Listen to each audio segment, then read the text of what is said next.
Hello, hello, good morning, 11th, 12th class students.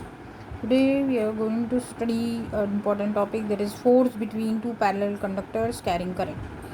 Magnetic force यहाँ पे पढ़ना है हमको दो पैरेलल कंडक्टर्स के बीच में जिसमें करंट फ्लो कर रहा है। जिस तरह से हमने दो पैरेलल कंडक्टर्स के बीच में इलेक्ट्रिक स्टैटिक्स में पढ़ा था, उसी तरह से यहाँ पे मैग्नेटिक फोर्स पढ़ना है।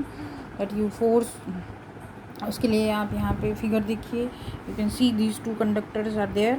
You have taken these two conductors, first one is A, another one is B. यहाँ पे आई ए करंट जा रहा है, इसमें आई बी करंट जा रहा है। यू सी दोनों में से सेम डायरेक्शन में करंट हमने लिया है। Distance between the conductor is small D. यहाँ पे बी की वजह से इलेक्ट्रिक फील्ड, ए की वजह से इलेक्ट्रिक फील्ड बी पे आएगा और बी की वजह से इलेक्ट्रिक फील्ड ए पे प्रोड्यूस होगा। उसकी वजह से फोर्स प्रोड्यूस होगा, that magnetic force is F B A in the direction of A. This is because of B on the A. उसी तरह से सिमिलरली ए की तरफ से बी की तरफ फोर्स प्रोड्यूस होगा, magnetic force, that will be a F A B. And using right hand rule, आप B A is the direction of magnetic field. Direction of current इस तरह से लेंगे आप तो फील्ड का डायरेक्शन इस तरफ आएगा, that is downward. Okay, these are the things, and we are considering this element of conductor L element पे हम कंसिडर करके मैग्नेटिक फील्ड कैलकुलेट करेंगे बी ए। ईच पॉइंट पे मैग्नेटिक फील्ड कांस्टेंट रहेगा, तो पूरे इसमें ऐड कर देंगे, एक जगह निकालेंगे, वही सेम हर पॉइंट पे मैग्नेटिक फील्ड रहेगा। तो according to Ampere's circuital law, formula हो जाएगा बी ए का mu zero I A by 2πd। वहाँ पे आर लेते थे, यहाँ पे डी होगा, D distance between the conductors. This is B A is the magnetic field due rod A on rod B. Okay, so this will be its magnetic field. Similarly इसका force कितना हो जाएगा, force is B I L. Formula force का याद होगा तो B I L होता है। तो force on B due to A is IBLBA. Here we will put the value of BA जो हमने ऊपर कैलकुलेट की है, तो mu zero I A by 2πd, I B और एल यहाँ से आएगा। तो this will be the magnetic force produced in the rod B. Similarly rod A में भी सेम कंडीशंस हो जाएंगी, रॉड ए में भी प्रोड्यूस होगा force, that will be in the coming towards the B, B की तरफ आएगा वो फोर्स। तो that will be mu not I A I B by 2πd L, उसकी वैल्यू भी सेम ही आएगी। सो दिस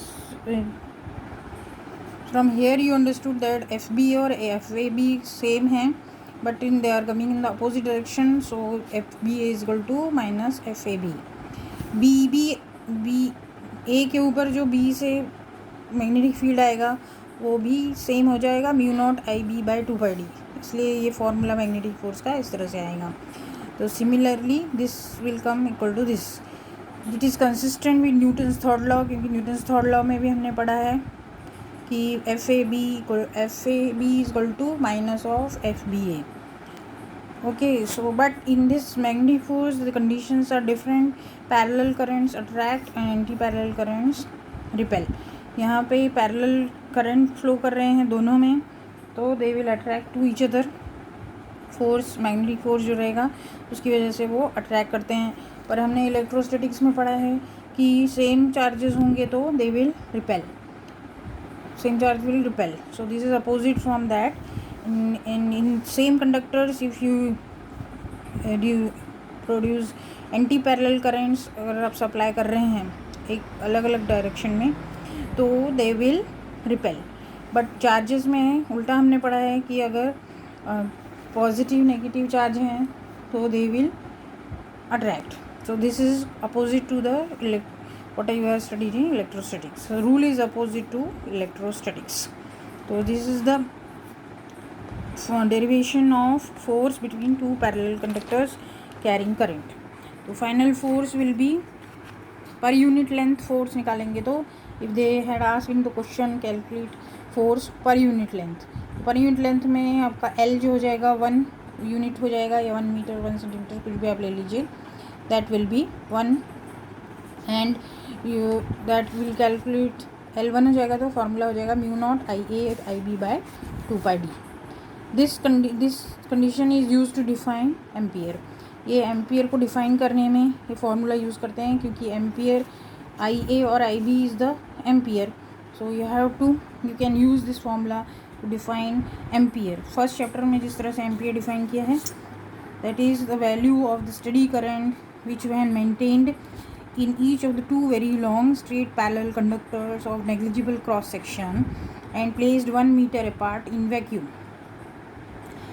1 मीटर तो ले लिया हमने। would produce on each of these conductors a force equal to 2 into 10⁻⁷ newtons per meter of length।